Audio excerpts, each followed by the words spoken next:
everybody. Good evening, everyone. My name is Sheila Coronel. I am Academic Dean of the Columbia Journalism School. Welcome to the first of our two Hearst Digital Media Lectures for the year. This is truly one of the great events here on our Journalism School calendar.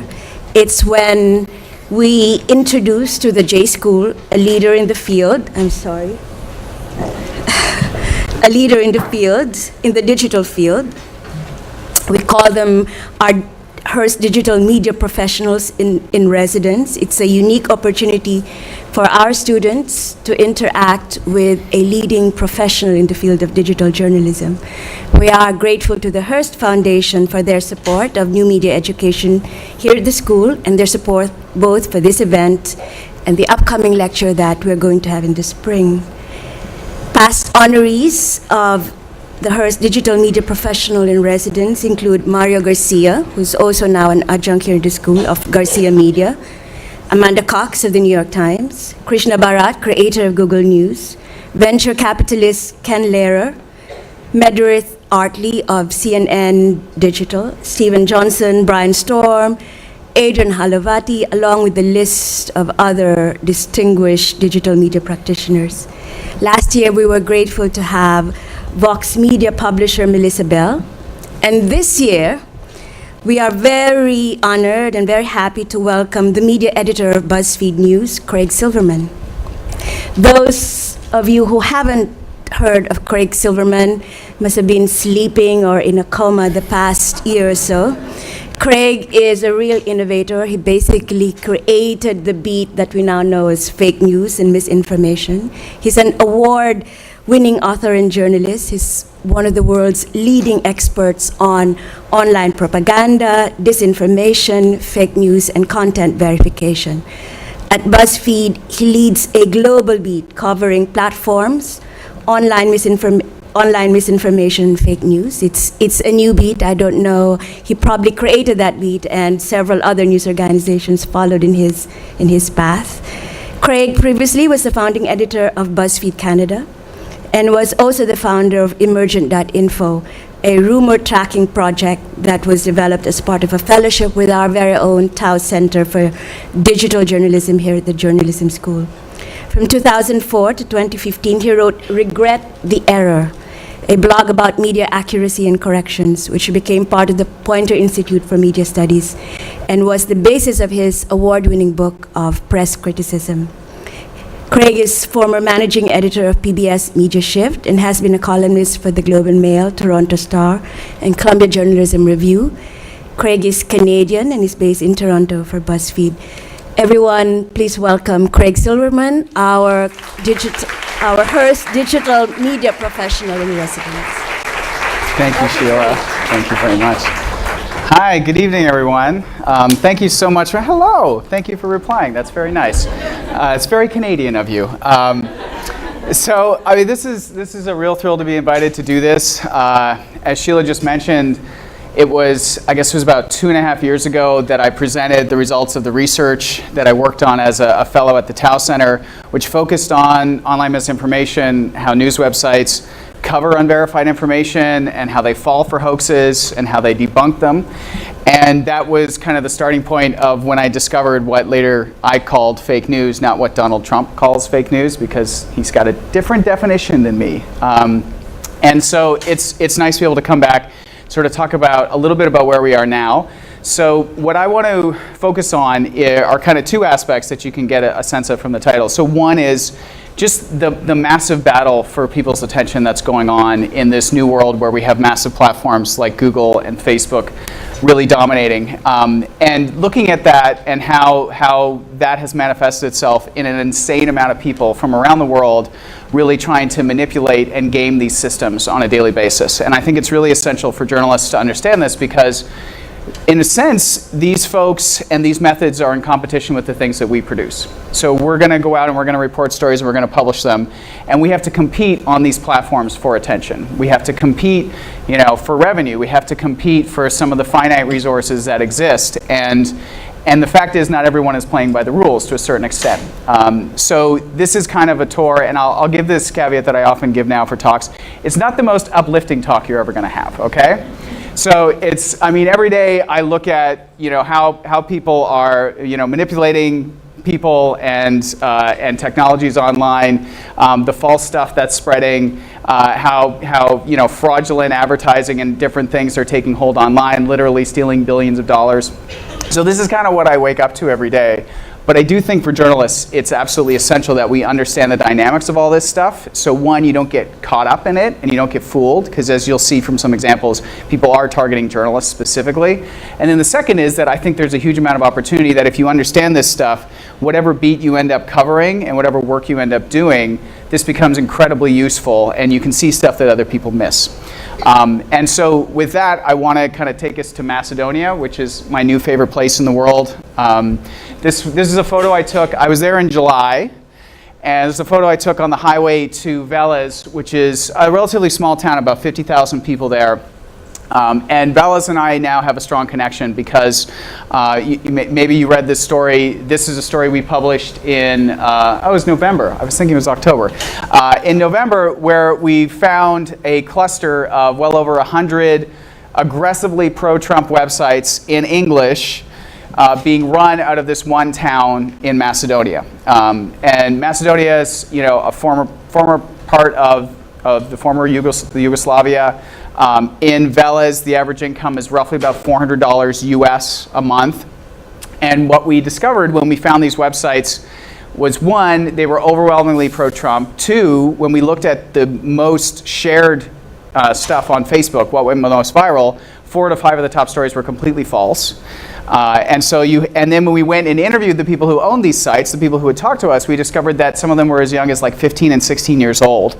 And so they would go to school and then they would come home and they would spend all night reading conservative American websites, trying to find the craziest, most viral stories from them, copying and pasting them onto their websites, and then pushing those out on Facebook as much as possible. And so this story, one, I think some people latched onto it after Trump won and said, oh, well, it was because of fake news that Trump won, which I don't think is a valid explanation. But two, more importantly, it kind of represents the new economics and what's going on with the internet and the economics of content, because you had teenagers in Eastern Europe who were copying and pasting content from American websites, and in many cases actually getting better traction for their plagiarized version than the original American one did. They spent their time figuring out how to game this system, how to make it work on Facebook, and as a result, in a place where their parents were, if they were lucky, were earning like $400 US a month, they would earn that on one story in one day. And they were going around buying BMWs brand new at the car salon. And that's what one of them said to us when we were doing interviews. He's like, these kids are making so much money, they're buying their cars new. And that was like a mind-blowing thing for them, because most people can't afford to do that. And so we published this story, and it got swept up a lot and talked about a lot, but I hadn't been there. And so in July I went because I wanted to sort of see the other things, because when you're there you see things you miss apart when you're just interviewing people over Skype or Facebook Messenger. So I went. This is a view from a mountain, and that all the houses and everything there, that's Veles. One of the best views that you can get of Veles, Macedonia, it turns out, is actually on top of a fake mountain. And so this was a fake mountain, and the way that this mountain was created was through toxic waste that was being successively dumped over and over again over a period of, I think, a couple of decades. So we were up here, and we were actually filming, and after about 45 minutes, we were all feeling a bit lightheaded, and we were like, oh my God, we gotta get the hell out of here, because this is like, we're starting to feel sick. And that was one of the things that was causing illness in Veles, was this factory here. So this factory was built. It was a huge competition in Yugoslavia at the time of who would get this special factory. Veles won. It employed a huge amount of people in the town, and it was a big source of income, and it was a big source of pride in the community, and it was also the place producing the toxic waste that they ended up needing to dump somewhere. And they created this fake mountain of toxic waste as a result of that. And the factory was in business until a journalist, this guy over here, Vladimir, wrote a story about how cancer rates were elevated in the area, about how drinking water was problematic, about how there were farms that were downwind from this fake toxic mountain, and people were growing the food there for the community. And so Vladimir wrote this, and years later, through a chain of events, the factory shut down. And so, it was a great example of the impact of journalism. However, it decimated the town in a lot of ways, economically. When we were talking to him, when we sort of did the math, it was like at least 1 in 5 families in Veles was somehow connected to the economic output of this factory. So it was a really core point of it.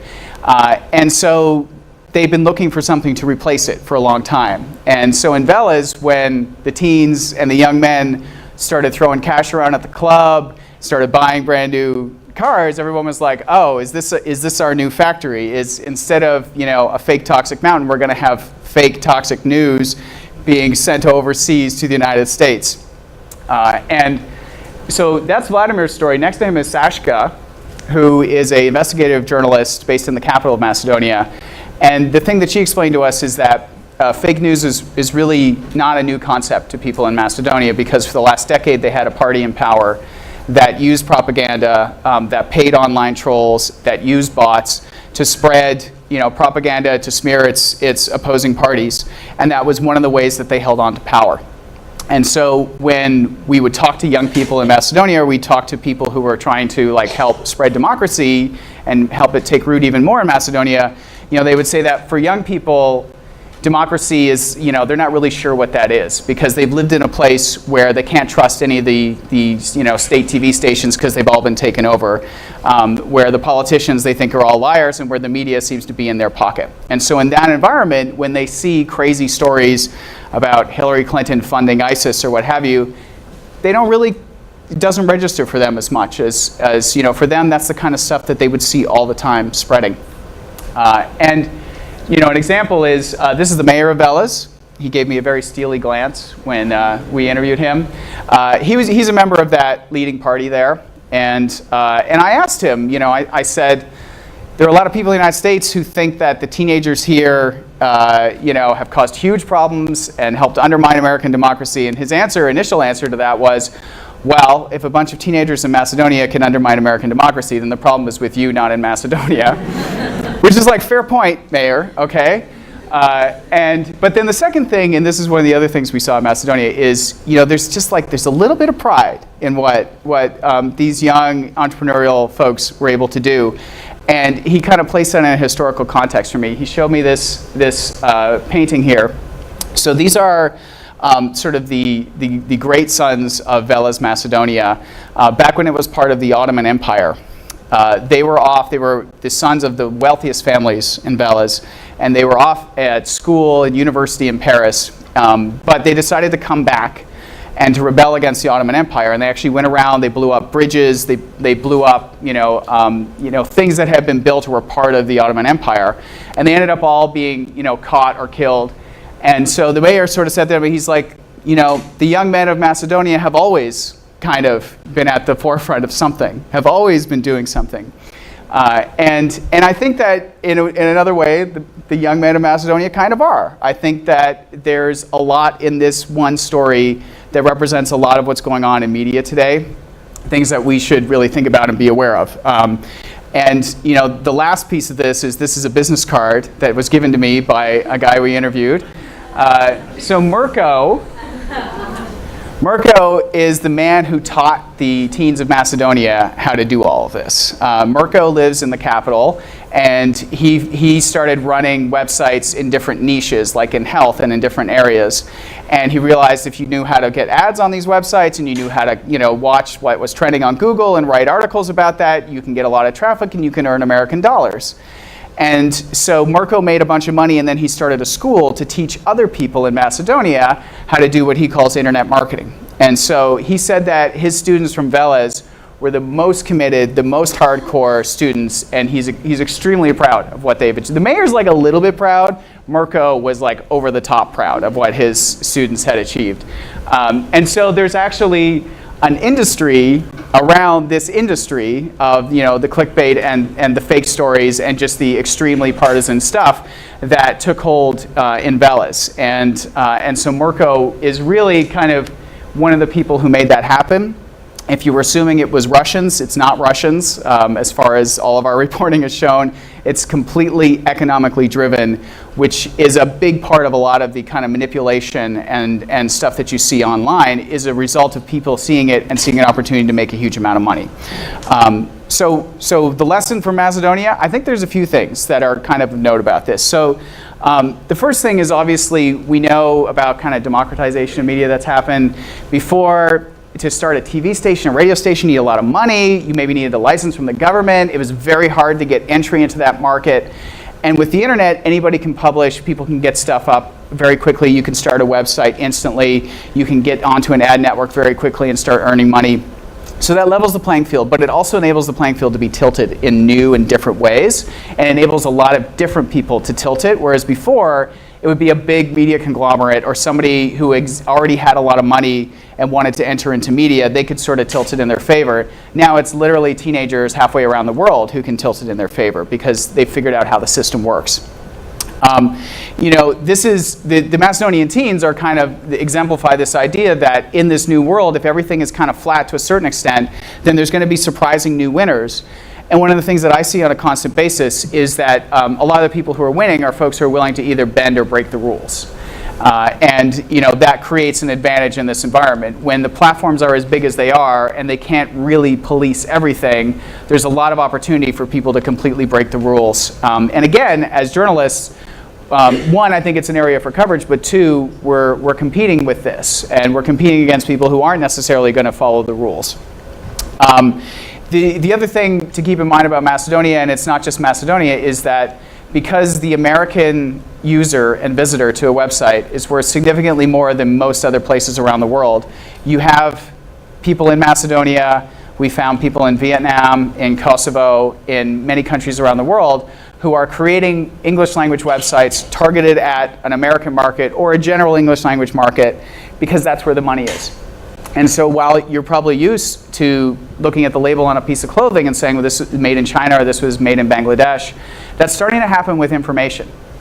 Because as the CPMs on advertising goes down, it's harder to earn money from a banner ad for an American company trying to employ people here. That money goes a lot further in other parts of the world. And so more and more of the information that people are starting to encounter is actually coming from overseas, though you wouldn't necessarily know it unless you kind of do that next level investigation. I do think that the scenario with advertising right now means we're probably going to see a lot more of that. And there's nothing, people are allowed to publish whatever they want in whatever language they want, to a certain extent. That's, it's a different scenario where you have people, to give you an example, a story I did recently is that there's a company called International Business Times. They run business websites in several countries around the world. I looked into their Australian website, and it turned out their Australian website and all their Australian business news was written by people in the Philippines. So they were a company based in London running an Australian operation where I literally went and visited their offices, and no one in the office said they worked for IBT Media, and all of their writers were based in the Philippines. And again, there's nothing illegal about that. But for people in Australia, it was maybe surprising that it's, their Australian business news is actually being written from elsewhere because the economics actually make that a better business play for them. The final thing, which is kind of what I'll dig in on a bit more right now, is I do think our media environment right now is easier to manipulate, easier to game, easier to mess with than ever before. And it's open to anybody to do that. So at the very least, I think we should all understand that and recognize it. And in particular, the ways that they're going after and targeting journalists and targeting media, because we can be extremely powerful amplifiers for these folks. If they get us to write something about them, if they get us to fall for the hoax or what have you, then that adds a huge amount of credibility and a huge amount of exposure, and that's what they target. So let's look at some examples of horrible things. Does that sound like fun? Okay. You don't have a choice, so you may as well say yeah. All right, so what am I talking about? This is an obvious one, people creating accounts to seem like they're members of Antifa, but it's actually often members of the alt-right creating them, and then they have these accounts say really crazy, objectionable things, or in this case, they used a bunch of old photos to claim that on Memorial Day, Antifa people were encouraging each other to go out and deface military grave sites.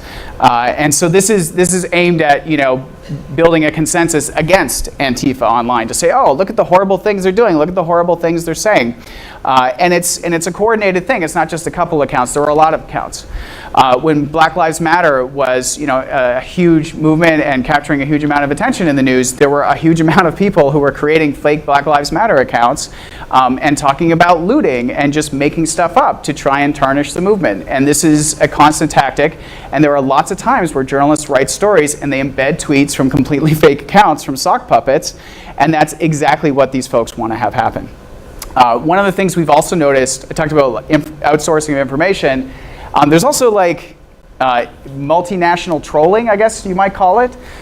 So when the French election was going on, we saw a lot of people who had been kind of pro-Trump trolls doing the pro-Trump shit posting. They started to try and train people in France who supported Le Pen, the far-right candidate there, to teach them, like, here's how you create memes, here's how you stockpile images to create memes from.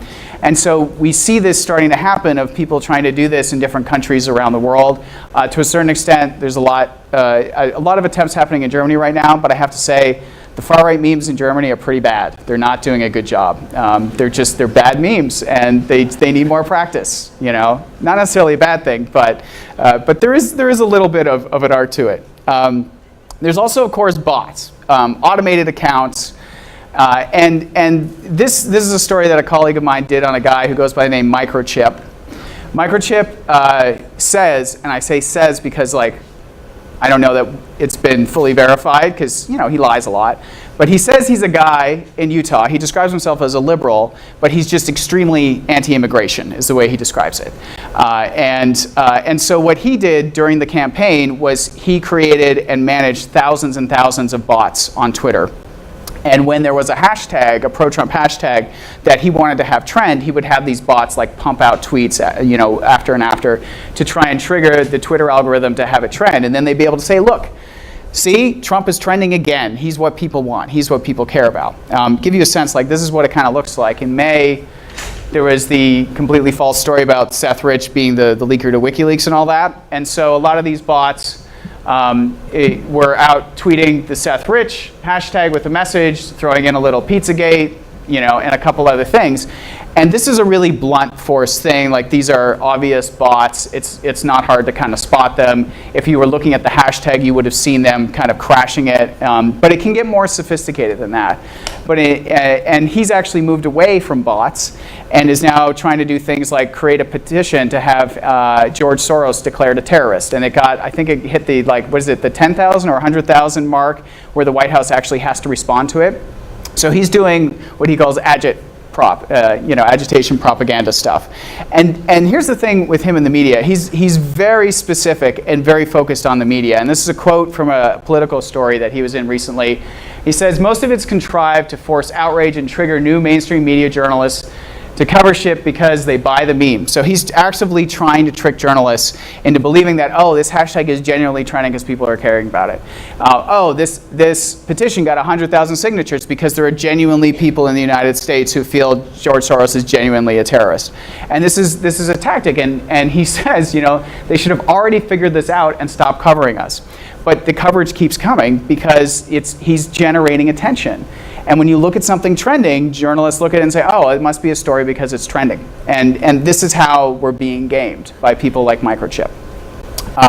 Another kind of recent Twitter bot attack, which is specific to journalists, there was a story written by ProPublica about far-right bots. And then the Digital Forensics Research Lab, which Ben is a part of, also wrote about this, and as a result of them writing about bots, they were attacked by bots. And what happened is, it was kind of like the equivalent of a denial service attack, but for your Twitter notifications.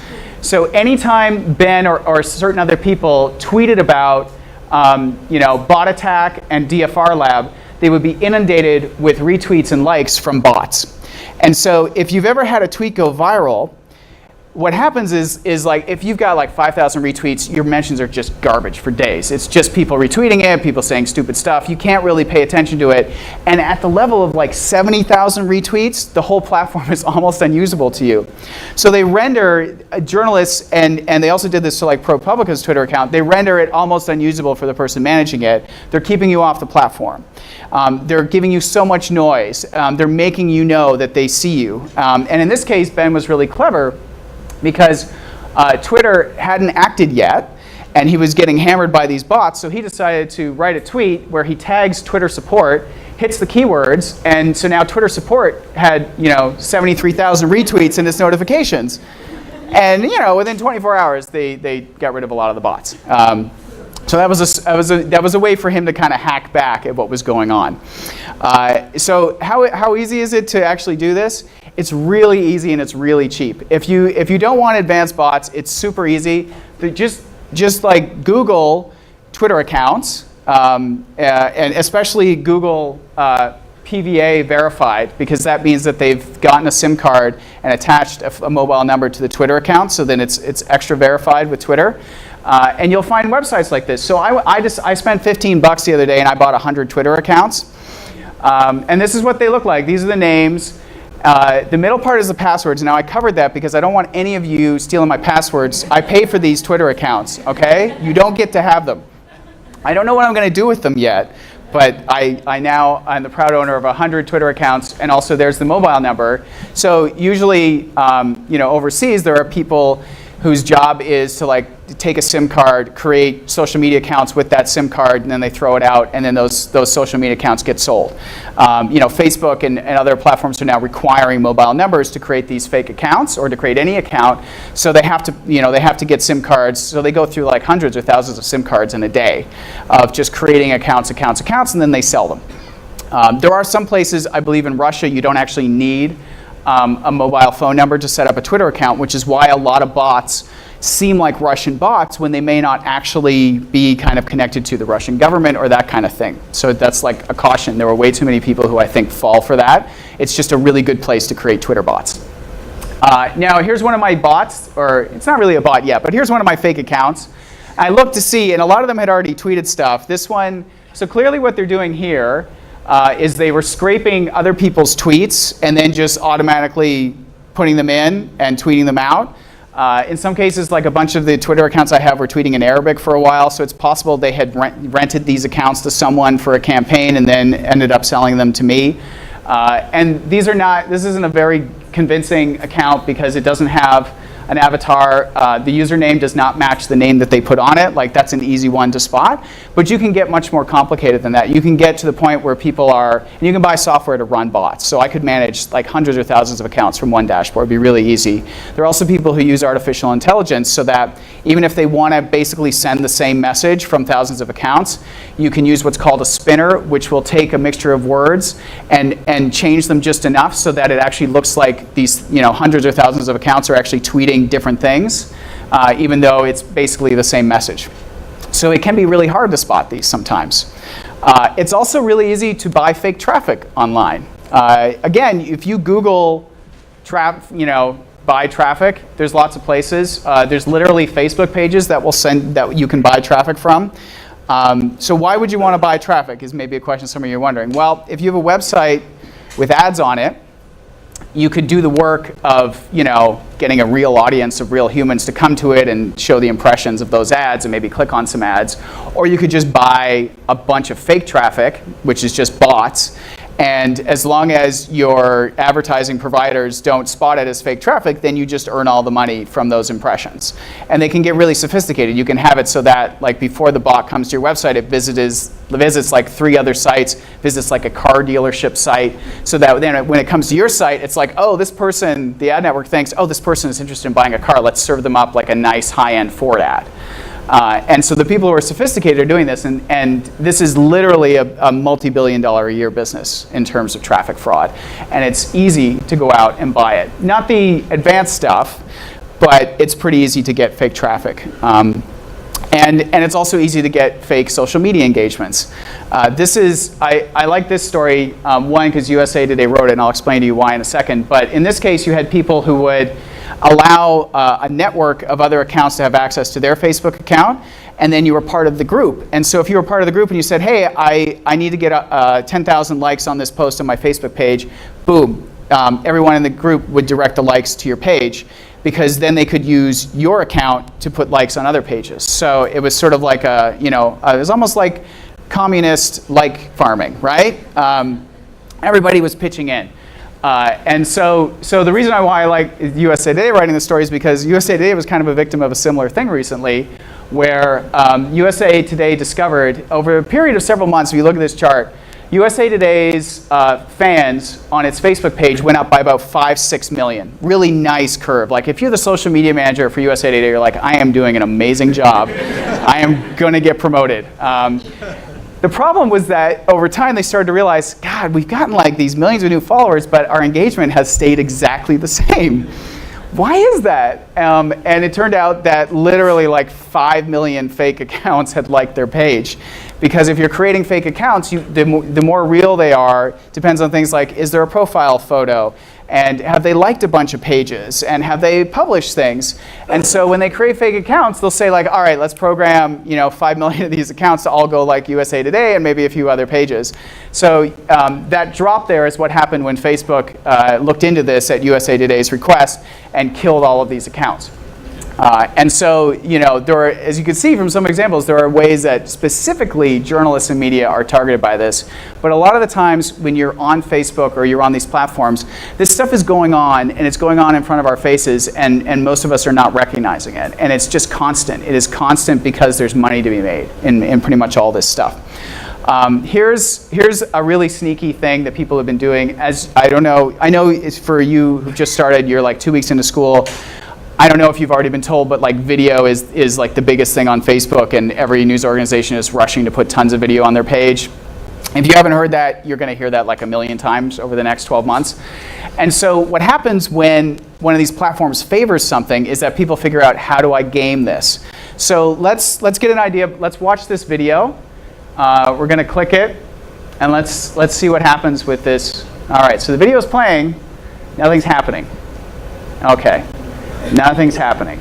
All right, but it's a video, right? Oh, okay, so they animated a little bit of text about 10 seconds into it. So that got 11 million views on Facebook. It's good quality video, right? So they realized video does really well, but man, instead of like actually shooting video or even just stealing it from other pages, which is what most people do, why don't I just take a meme, maybe do like the least amount of animation possible and upload that as a video? Let's do that. And so these were like a scourge on Facebook for, I don't know, it was like a few months. And I wrote about it, and then a week later, Facebook announced that like they're going to hurt people who do this, but they're still out there a little bit because Facebook has 2 billion people logging in every month. There's no way you can totally police a platform of that size. It's impossible. So we have media at a scale that's unheard of in human history, and lots of money to be made from it, and so people are gaming it like crazy. Here's another video example. Hurricanes obviously have been, a huge tragic issue over the last week or two. And so we see so many fake videos and stuff like that when hurricanes go up.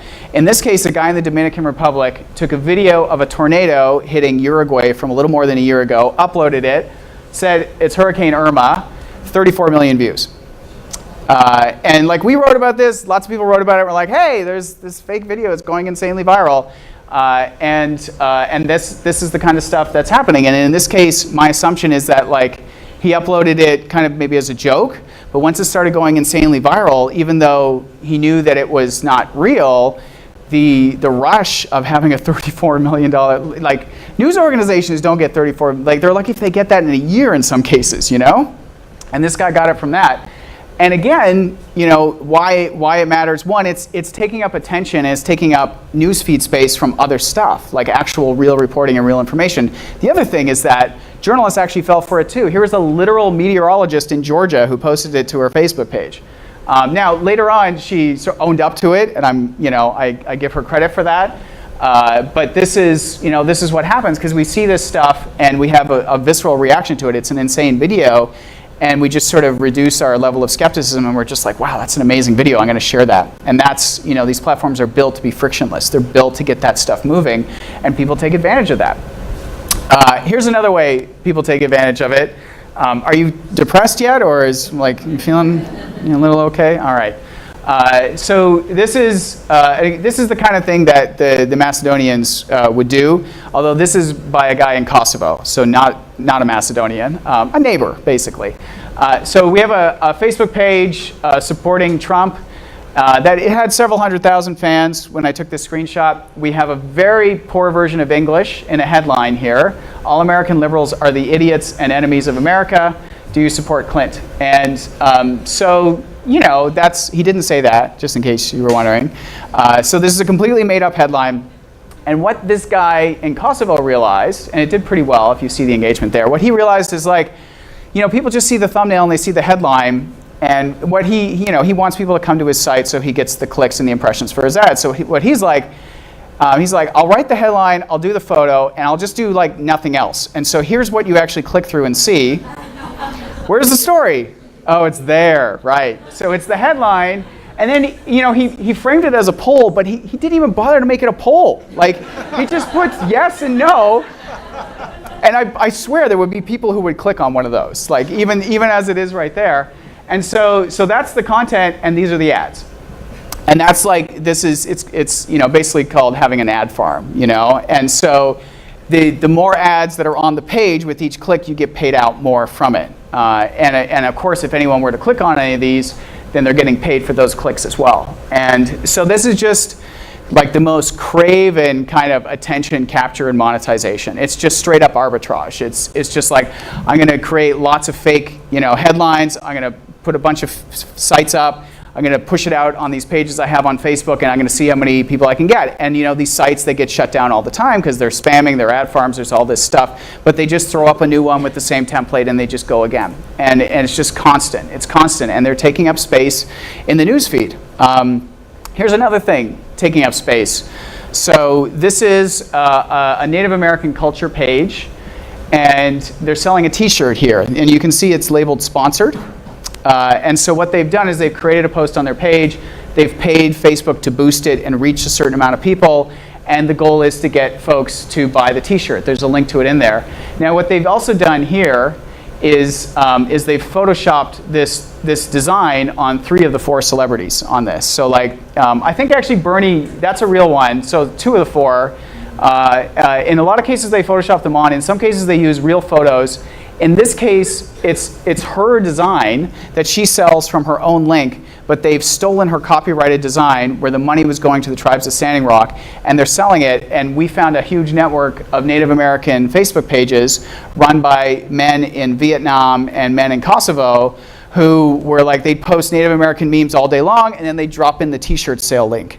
And they made their money through e-commerce, and they would also sell like moccasins and things like that. And if you read the online reviews for these pages and companies, people would like get what they thought were authentic Native American moccasins, they'd open up the box and it would like stink like chemicals because they were made in China. And they'd be outraged, but they just keep going. And where it's not just that piece of it.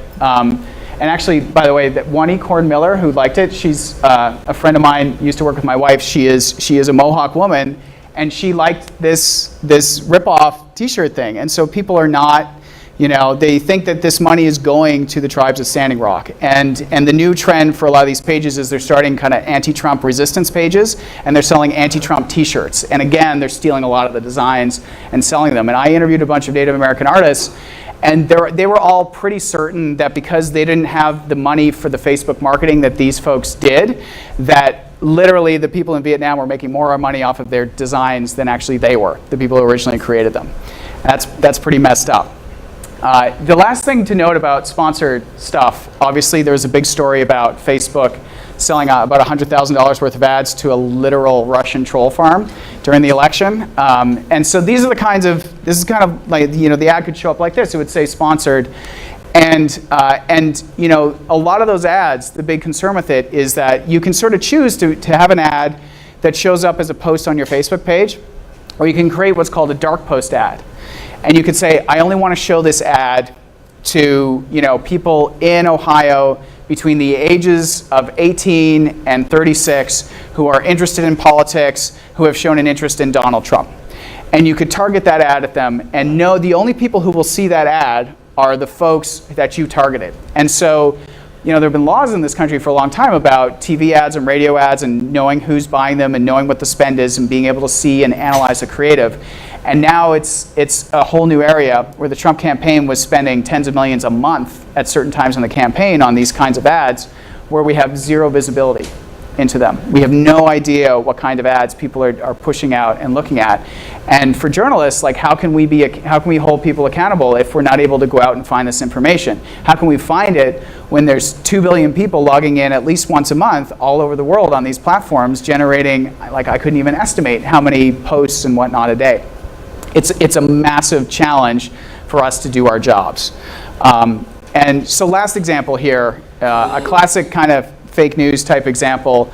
This is a very technically convincing fake of the Guardian website.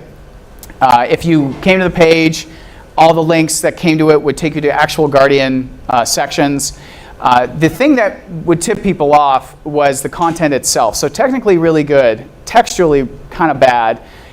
One, the story is claiming that the former head of MI6 sat down with the Guardian in an interview, admitted that the Georgian Revolution years ago was a CIA and MI6 plan to destabilize Russia. My experience is former heads of MI6 don't usually sit down for interviews to say things like that. So that's a little bit skeptical. The second is that the English, like the writing was terrible in terms of grammatical errors. So clearly not written by a native English speaker, but it got out there and it got a little bit of traction. The other thing that they did really smart on a technical level is the domain name that they registered. So that looks like The Guardian, huh? Do you see what's going on with the I? Yeah, so that's a different language.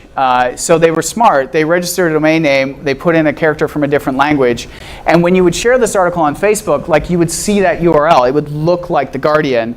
Only when you clicked through would it actually show this kind of weird extended URL that internet addresses have to resolve to when they have non-English standard characters like that. So it was very convincing. It was very smart. And however, like the average English speaker beyond the headline would probably not fall for this. So like what was the goal here? And what we figured out was that there'd actually been a series of websites like this. One fake one for masquerading as The Atlantic, one masquerading as a French news organization, one masquerading as Al Jazeera. And what often happened is, as soon as they went online, they were very quickly translated into Russian by one particular person for one particular website. And from there, they started to go around the Russian media ecosystem. And so like an example, this story ended up very quickly on a Russian site. It ended up days later after it had been debunked, and we wrote stories about it, ended up on like a big Russian state Sunday night TV show where a guy talked about it like it was real. And so all the experts and people we talked to was that this was an operation whereby they were creating fake Western media stories that could then be picked up by Russian state media and said, see what The Guardian has reported today? The West is trying to destabilize Russia. And that was sort of the theory around it. And it seems convoluted, but it's actually very easy to do a technical fake like that. It's not expensive to get a domain name. It's not hard to copy a website. You can download the HTML, play with it, and put it up on a new website. And so again, it's really easy to do this kind of manipulation. And this kind of stuff is constant. Like I've gone through a bunch of different examples. I could spend another hour giving you lots more, but I fear you would probably drop out of the program if I did that. So I'll leave it at that. So what is this, again, like what does it mean, there we go, we gotta get his head moving. What does this mean for us? And like what's the thing to take away? One is, I just think it's really important for those studying and for anyone interested in media, like you have to be aware of what this new world that we're in, this very new, very strange, very different media world, the abilities for people to manipulate in it, the abilities for people to make a huge amount of money from that manipulation, and how that has created kind of a global industry. Being aware of that just every day as you go about and consume information is really important. But also for journalists, you know, there's some really specific things. And this is a great quote. Is a guy named Tim Wu, who's a Columbia law professor, wrote a really interesting book that I recommend called The Attention Merchants, which is about how the capture and monetization of attention became really the media business model. Build as big of an audience as you can get them in there, and then sell that to advertisers. And that's why you have people, you know, who are in some cases like tricking audiences to get real audiences for fake stories. You have people creating fake audiences to create fake attention to monetize, you know, real ads. There's lots of different ways to play this game. And I think this quote sort of talks a little bit about what I think we're experiencing right now when it comes to this platform world of technologies designed to increase our control over our attention sometimes have the opposite effect. You know, we have control over our Facebook account, we have control over our phone. The stuff is getting increasingly personalized for us by algorithms. but how much of that are we actually controlling? How much time do people actually spend thinking about what's being fed to them and kind of pruning that and tweaking that? Not as much. And they open us to a stream of instinctive selections and tiny rewards, the sum of which may be no reward at all. Instinctive selections are things like, liking and retweeting and sharing things. These are, when we get an emotional reaction to something, we react to it, we engage with it, and those little things add up. Every like you give adds a little bit of extra velocity to something on Facebook. And so as we're sort of being, oriented to engage with this stuff, and as we feel good when we get lots of social interaction, it's really feeding the attention that all of these organizations are trying to capture and trying to monetize. Your data is ultimately what Google and Facebook want. Your attention is ultimately what they monetize. And they're capturing that and monetizing it perhaps better than anyone in the history of media before, but it's also changing the game in a lot of ways. So last kind of thoughts on this, particularly with that kind of journalism focus. I think it does make our jobs more difficult. One, huge amount of information. Two, lots of people manipulating it, trying to trick us. So we have to be aware of that. We can't fall for it, because when we fall for it, we lose some of our credibility and we give extra exposure and credibility to these other folks. I think it's really difficult for the public and the average person to navigate this universe. There's so much information coming at them. They may be used to getting it in a different way. Maybe they were used to listening to the news in a certain way, and now it's suddenly changed. For older people, I think that's true. But also for all of us, it's a fundamentally different way of getting information. And I remind myself not to get comfortable with that, because it is really new, and we don't ultimately know what all the effects of this are going to be. The other thing is, again, like in this marketplace for attention, the work that we produce as journalists is in competition with this stuff. So people who are gaming algorithms, people who are creating fake accounts to get likes onto content, to trick the algorithm into thinking that it's getting more traction than it is, that's what we're up against in this scenario. And on the business side, the ad dollars that are captured by the folks doing the manipulation is money that could be going elsewhere potentially. And the other thing that's happening is a lot of brands are realizing how much money of their digital money is wasted, and some of them are starting to pull back a little bit and say, why the heck am I spending all this money and I don't even know where it's ending up? And a lot of times it's ending up in the pockets of fraudsters. The other thing that is frankly a more positive one is that we have a responsibility to deal with all this stuff, but I think there's honestly tremendous reporting opportunities with this, and I don't care what beat you're on or what kind of work you want to do. The fact is that this stuff touches across every area, and I think we have a real responsibility to, on our own beats, to look at this stuff, to not fall for it, but to also think about how it affects us, which is kind of this last thing, which is that I think to a certain extent, because the reach of Facebook and Google and other places is so big, to a certain extent, every beat has elements of a media beat in it now. And obviously I'm biased because I've been a media reporter for a long time, so maybe this is like my tunnel vision. But the truth is that you can't pick an area of coverage or an area of the world that is not being impacted by this stuff. On our staff at BuzzFeed, there's lots of health reporters who've done stories about health misinformation or about how people are getting their health information online. We have reporters on just about any beat who, when you look at it and when you think about this stuff, they can see what's going on. You're on the science beat. Well, there's a huge industry of fake scientific journals out there that are starting to get into the ecosystem of knowledge. You can basically pick any area. And so I do think as you're here and you're thinking about the stories you want to go after, the kinds of things the stories you want to tell, having this in your mind, I think, will be helpful. And making sure you don't fall for this stuff will be helpful. And also helping expose it is helpful for everyone. But most of all, just realizing, I think, that this is an environment where a lot of this stuff is taking place, and having your antenna up is, I think, a really essential and important thing. So with that, I thank you for your attention. I would love to take some questions from everyone. Thank you.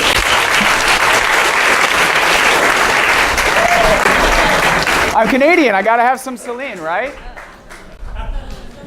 All right, she'll get very distracting. I'll stop her. Okay. So yes, please, at the microphone, go ahead. Thanks very much for the talk. I was wondering if you could comment on Facebook's recent attempts to, clamp down on fake news. Do you think it's effective or no? I don't know if Twitter has done anything, so right. they've done anything. Talk about it too. You're right. I think Facebook has been doing more. There was a huge amount of public outcry after the election, as I think everyone sort of felt and saw. And so I think they've rolled out a bunch of programs. Which is classic to Facebook. Because it's such a big platform, it's kind of the stuff that is less able to kind of see that I think has actually been the most important and most effective, which is them tweaking their algorithm of what people see in newsfeed, and them being able to identify stories that are coming from sites like that True Trumpers one that are like 90% ads. They now have their algorithms able to identify a site like that, and it will reduce the spread of that kind of content in the newsfeed. So they're doing a wide range of initiatives in that area, and frankly, at the end of the day with Facebook, it's kind of all about the algorithm. So I think they've made some strides there. They have a partnership with third-party fact checkers like Snopes and PolitiFact, where they're going to label stuff that's they've deemed to be false. Nobody knows how effective that is. There was a study that just came out suggesting that it doesn't really have much of an effect on people, and in some cases, some people may actually be inclined to say, "Don't tell me I can't read this. I'm going to read it." So we don't know the effect of it, but we also know that there's only a certain amount of human labor, stuff that humans can address. So that algorithmic piece is really important, but it's the least transparent part of it, right? We don't know.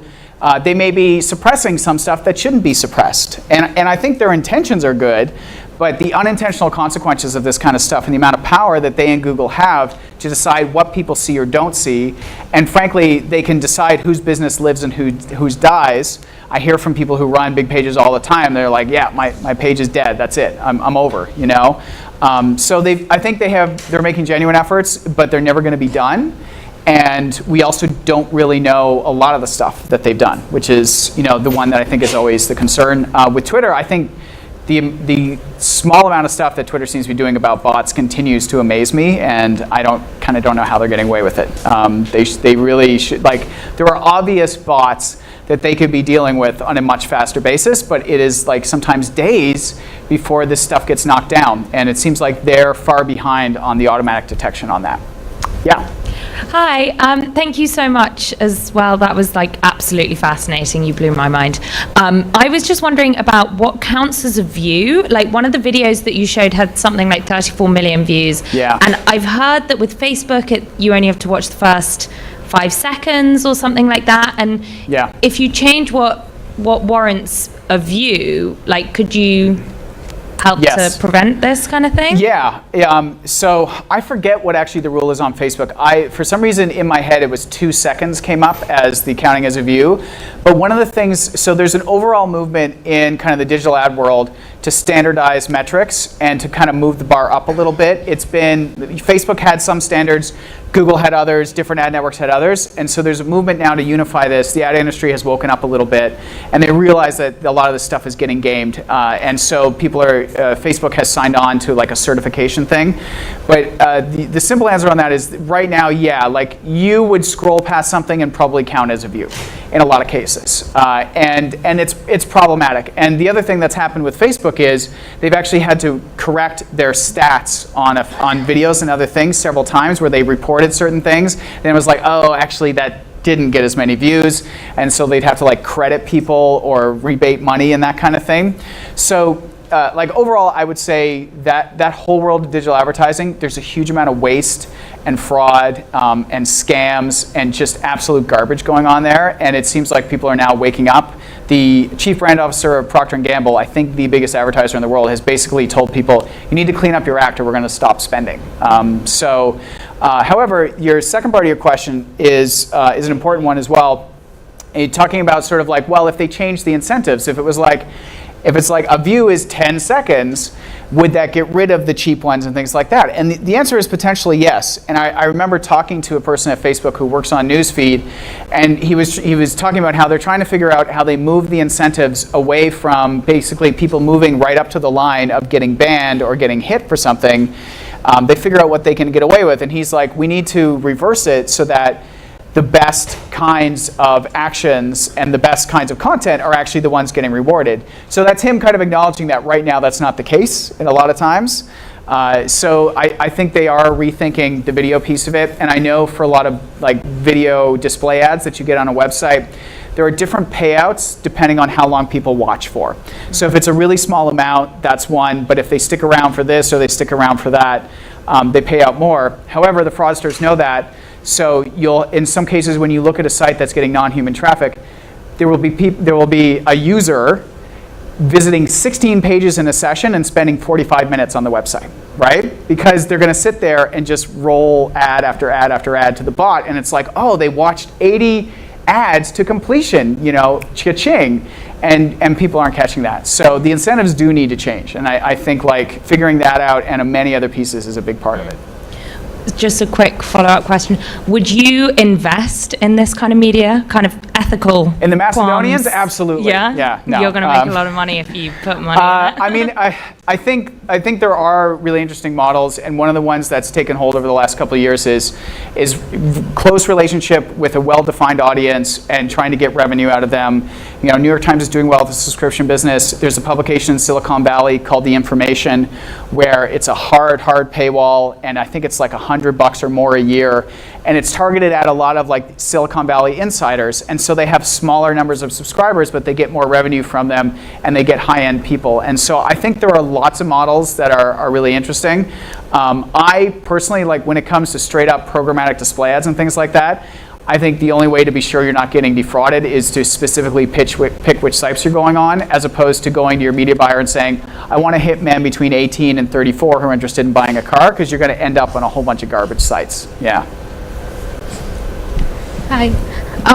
So on BuzzFeed, how much traffic do articles like that one, like debunking and stuff, get compared to the lighter, more entertainment stuff? Because, and this might just be what I've clicked on, but I see a lot more, what New York borough are you, than, Which one are you? You want to share? I think it was Brooklyn. Okay. In general, and this is the business model of BuzzFeed, in general, the BuzzFeed Entertainment Group content, on average, is going to get more than a news story, 100%. And that's the design of our business, really. And I don't think it's actually that new. Like a sitcom on NBC will often get more viewers than maybe your average, newscast or what have you. And so I think that's the way media has done it for a long time. Like entertainment brings in a bigger audience, and news has other value for people. And sometimes it can get a very big audience. Like our Macedonian story got almost 1 million views. And it was weird. It was like a slow kind of burn. And it got a decent amount when it was first published, like a week before the election. And then after the election, it sort of started going crazy because people were sort of looking for what the hell happened. And so we often, though, at the end of the year, usually in the top 10 of best performing BuzzFeed articles on our website, there's usually several news ones in there. I think last year, actually, the biggest views was for the letter that the Stanford rape survivor sent to her attacker. And that was a story we got because we have a reporter, Katie Baker, who is incredible. Her beat is covering that area. And so she is always on these stories before other people, and she built trust with the survivor and was able to have that, get her permission to release that letter. And so, the short answer is overall, absolutely entertainment content gets more attention, but consistently you'll see news stories do really, really well. On average, the entertainment stuff gets more, and I think that's why we're able to have a news division, because that's the stuff that brands are, is more friendly to them. So yes. Hi. So first of all, thanks for coming. So my question relates sort of to the fact that fake news has been, I think, one of the culprits in eroding trust in what we might call real media, that fake news kind of makes it easier for Trump and his supporters and people of that ilk to call, like, CNN, New York Times, BuzzFeed, to call them fake news. We were a failing pile of garbage. We weren't fake news. Oh, it's a very important yes. distinction.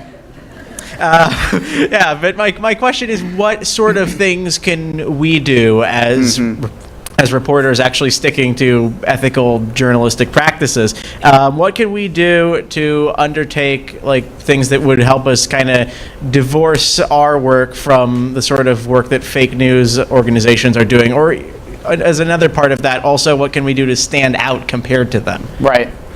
Yeah, I mean, look, the overall thing is we have a weird situation whereby the President of the United States is actively working to delegitimize media. Doesn't happen that often, and he's got a huge network of very strong supporters as well as very strong partisan media like Breitbart and other places that as soon as he says these things, they propagate it and put it out there. And so there is 100% an information war going on in that respect. And I do think one part of it is a lot of times giving attention, like choosing what we give attention to and not giving attention to, is often a very hard thing because we typically want to get and give attention as much as possible. But realizing that in some cases we're being gamed and being used is, I think, one consideration to think about. Like, am I going to write about this, and is it actually going to add value, or am I actually giving voice and doing the exact thing that these folks are asking me to do? So I think that consciousness is one thing. The other, frankly, is if we take the Russia story, what went on or didn't go on with the Trump campaign in Russia, and what has gone on with Russia and fake news, like there's been some really bad reporting on that, to be blunt, and that doesn't help the cause when you have Donald Trump calling places fake news, and then they publish a story that really doesn't stand up when it comes to Russia or what have you. Like obviously CNN ended up firing 3 journalists, but that story shouldn't have gone out. And so they took a hit for that, and that created an opportunity to hit them more. So it's a really banal answer, but honestly, like doing the good journalism helps it stand out. Breaking the stories helps it stand out, because a lot of times they're claiming, oh, this is not happening, and then you have reporting that shows actually it did happen. And so I think that's a really powerful way to do it, and a powerful way to stand out, and just realizing that a lot of times what they actually want is kind of the reaction. They want to get mainstream media or what have you to write it up, to react to it, and they're targeting us all the time. So like this is one of the reasons why I want to talk about this tonight, is to make sure that you all sort of think about that, and before you go with that thing right away, think about, am I being used here? Am I actually being manipulated to get this info out? And I think that's a good way to avoid making those stories that don't stand up. All right, thank you. Thanks. Hi, can you walk us through the steps you take for content verification? So for example, for the hurricane video, what process did you use to figure out that it was not from Irma? Yeah, sure. So when it comes to verifying things, so one of the things I'll say is I'm trying to think of the best resource. So there's a website called firstdraftnews.com that has a lot of tutorials and verification, and I think these are essential skills. There's also a book, it's a few years old now, but it's still good, that I got a bunch of really great contributors for, called the Verification Handbook.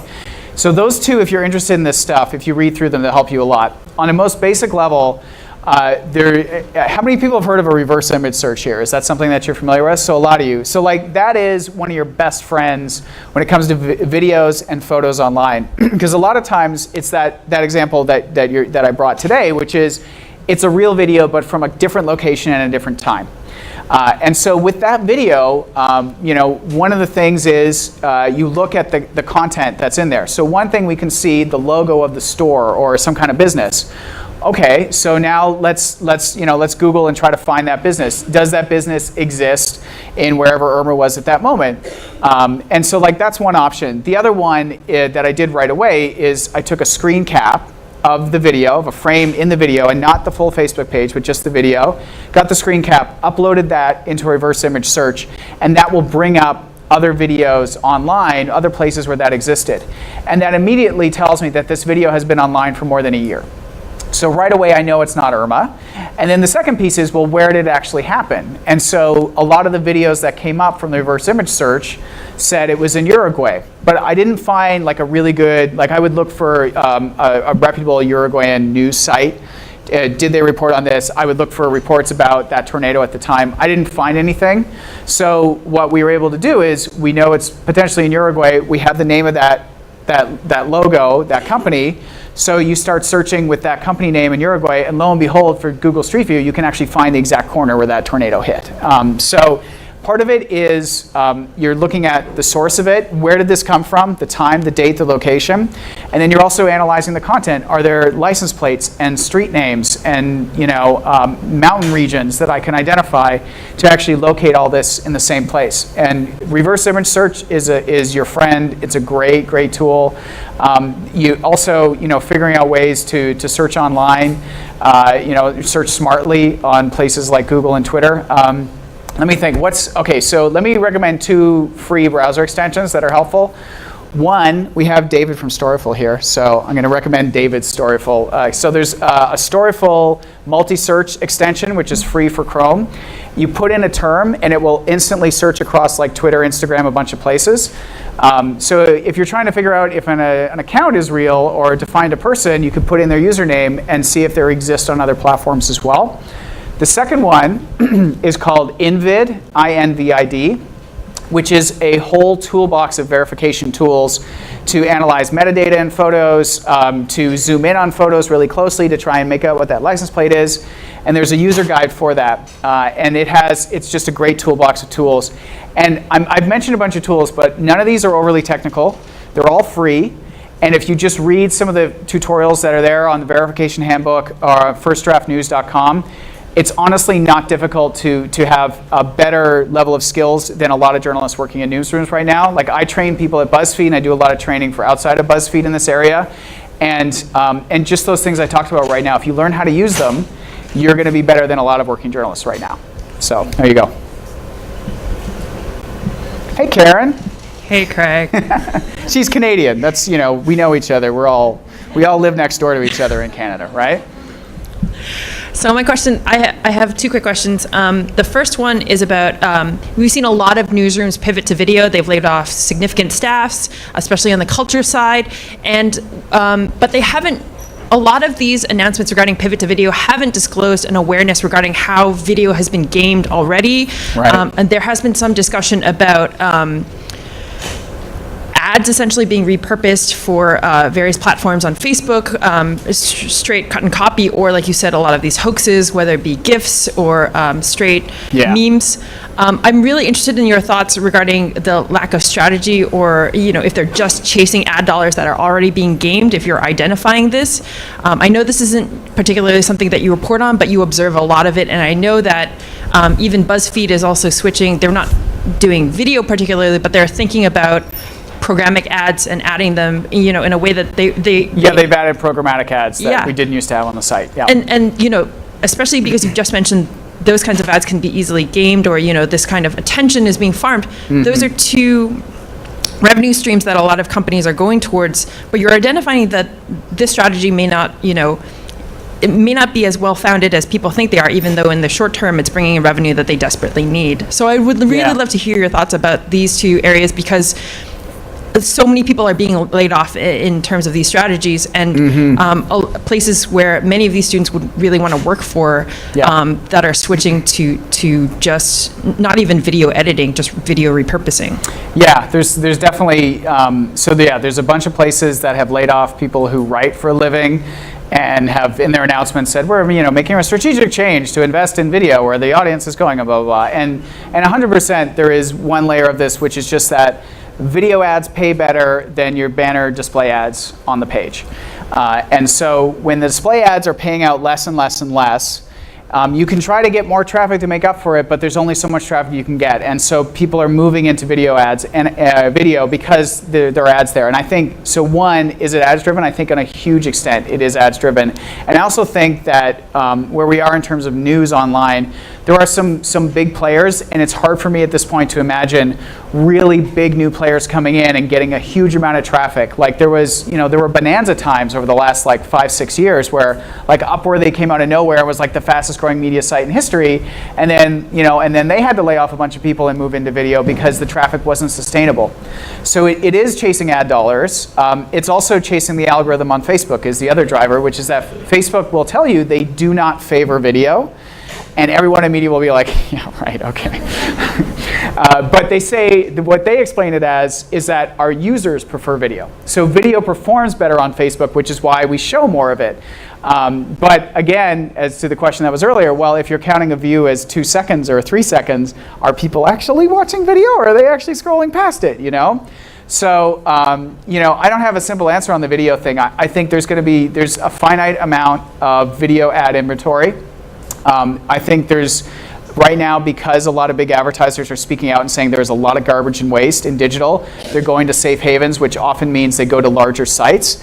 And so places will pivot to video, but that's not going to save them, I think, in some cases. And the truth is that, yes, You look at the jobs on a lot of media websites, and they're hiring a lot of video producers.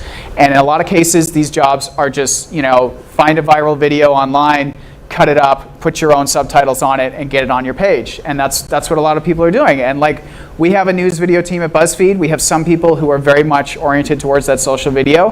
And then we have another team that do long form stuff for YouTube. But the long form stuff isn't working as well on Facebook. And so it's like, if you want your page to grow, you need to do the quicker videos. And yeah, we try to get our own interviews with people and all that, but everyone is doing it. And so I don't think it's sustainable. However, video skills are really good skills to have. Everyone in our Toronto office got trained on video, not because everyone's pivoting to video and has to do it, but because I want my stories to also appear in video, and I would like to be able to have an intelligent conversation with an editor about how we might be able to do it and to come up with ideas to do that. So I think it's essential that you have an understanding on it. Last piece on programmatic. So these are like BuzzFeed. For a long time, we had no ads on our articles, except maybe a little promotion for a sponsored post that was somewhere.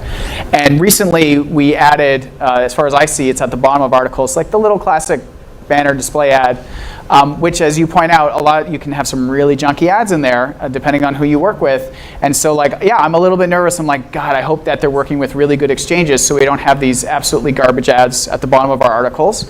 At the same time, on the business side, it's 100% basically free money. We have a huge amount of traffic at BuzzFeed. We were not directly monetizing our content. Now that will probably, I have no idea how much, but I would imagine it's at least going to bring in millions of dollars in revenue we didn't have last year for this year. So I can understand why they did it, but I also think that programmatic, there's so much fraud in it. There's so many bad ads. There's so many scams being run through them that there's a lot of risk in it. And I just, I look at, and I'm worried there is going to be a really big shakeout in digital advertising, that for the sites that did pivot to video, they're not going to be saved because brands are saying, we're not going to these sites, we're going to the ones we know. So I feel like right now, one, regulation for the big platforms is a big threat that wasn't there 6 months ago. And two, in the digital advertising world, they've been trying to work on the quality piece, and I feel like there's still some shit to go down there. And it's going to get worse maybe before it gets better. Thanks. I'm just so happy and cheery, aren't I? God.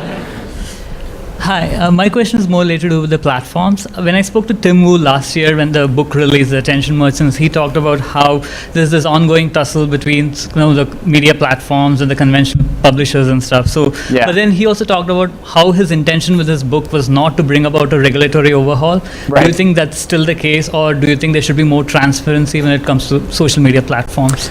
I think they are in serious danger of getting regulated now. They have not. They've been able to ward that off really well. But the Facebook thing with the Russian ads in this climate, that went off like a bomb. And so, Senator Mark Warner is already talking about maybe the rules need to be changed.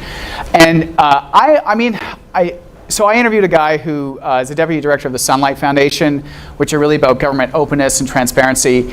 And he made the point that when there's a panic like is going on right now about Russia and all these things, really bad laws get made.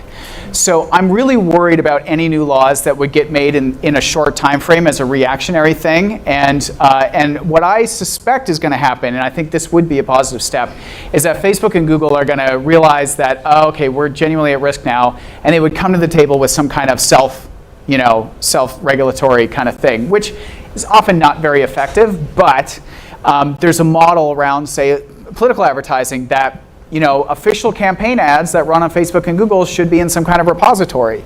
That's not difficult to do on a technical level. I use a tool called Pathmatics. I can watch ads on all kinds of sites and all kinds of places all the time. It's not difficult.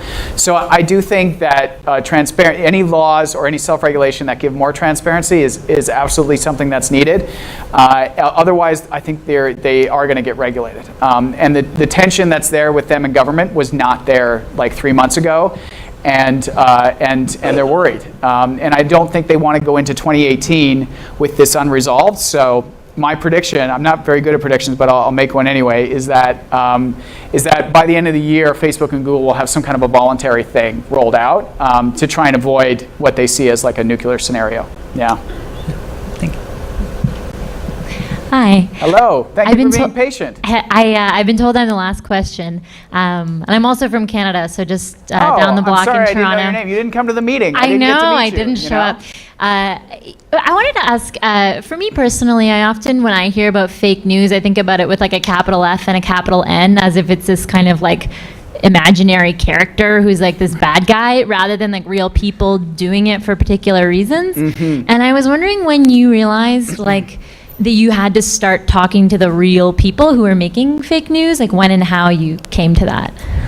So it started actually when I was doing the research project here. So that was like the fall of 2014. I started encountering these sites that looked like real news websites, and they wrote them in a news style, but everything on the site was completely fake. And so at that point, like I did want to figure out, it was always a natural question, is like, well, who's behind this? And it was this weird species, but it caught my attention because when I would see a story that they did, I would see like Snopes and some other places debunk it, and then I'd look at the number of Facebook engagements, and it would be like 10, 20, 50 times the engagements for the fake one than the debunking. So I was like, oh, this is not a good scenario. And so one, I wanted to understand the motivation because it looked like it was financially, but you want to talk to people and figure it out. But also I wanted them to explain themselves, right? And so there was a guy who's now been outed, and he's known as like the godfather of fake news. His real name is Justin Kohler. He always interacted with me as a pseudonym of Alan Montgomery, and we used to like go back and forth on email. And he was always pissed off that like I'd email him for a comment, and then I'd print his comment, and he'd be like, "Oh, I didn't know that was on the record." I'm like, Alan, what the fuck is wrong with you? I'm a journalist. So from early on, I always really wanted to talk to these people to understand the mentality. And a lot of times, it's surprising that like they want to talk about how they're doing it. And they want to talk about. In some cases, they're proud of what they're able to do. With him, he had this total BS explanation that what he was actually doing was exposing conservative idiocy by creating fake news for them. But the problem is that he never really exposed it. He just like created the fake news for conservatives and then made money off of it. And it's like, there's got to be kind of the reveal at some point, you know? So really from day one, it was trying to figure out who were behind these sites. And that's something that the small team that I have in Toronto, that's what we're always trying to figure out, like who is behind this, what are the motivations, what else do they own, what else are they running? And then we also really think about the platform side of it is like, how is this seeded and spread? And so with the Macedonians, their technique, a lot of them had fake accounts, and then they would use the fake accounts to share their content into Facebook groups that were like pro-Trump Facebook groups. And because they knew that for their really crappy website, the chances of them getting lots of fans was not so great. But they figured if they just went to a pro-Trump group with like 80,000 members and dropped in this red meat, they'd get lots of traffic and people would share it. And so like groups, I didn't go into it, but Facebook groups are another total place for manipulation. And if you Google it, you can easily buy tens of thousands of members for your group as well, if you want, to make it look bigger than it is. And so like that part of who's behind it, why do they do it, and how are they doing it, essential questions for the stuff that we look at. Yeah. Thanks. All right, well, thank you all for coming. There's a reception back there. Thank you, Craig. Thank you. So there will be more of Craig. There's a part 2. Come back on Friday, April 20. Same time, same place. We will have the second lecture from Craig Silverman. Meantime, next week, we will have Christian Amanpour also talking about fake news. So come back again here on Tuesday. And there's a reception down the hall. Join us for food and drinks. Thank you so much, Craig, for this eye-opening lecture.